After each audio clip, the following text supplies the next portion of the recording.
On the Audit Checklist page, the independent reviewer can define the documents that will form part of the scope of the independent review, which can be shared and populated either ahead of the assessment taking place or as part of the engagement process.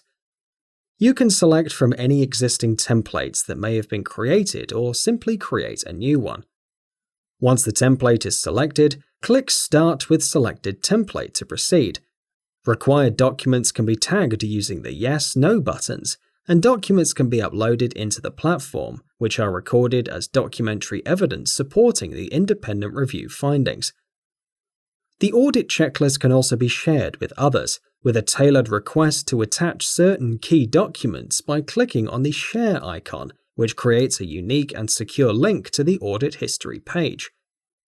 Once the link has been shared, the recipient will receive an email with a link to the platform where they can only view this audit checklist page. They should then proceed to upload the requested documentation by clicking on the Add New File icon, and they can add comments as required.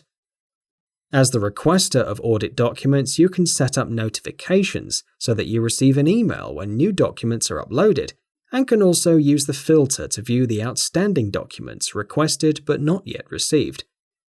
Once you have set up the list of your required documents and shared it with those that will provide them, click Next to go to the main assessment page.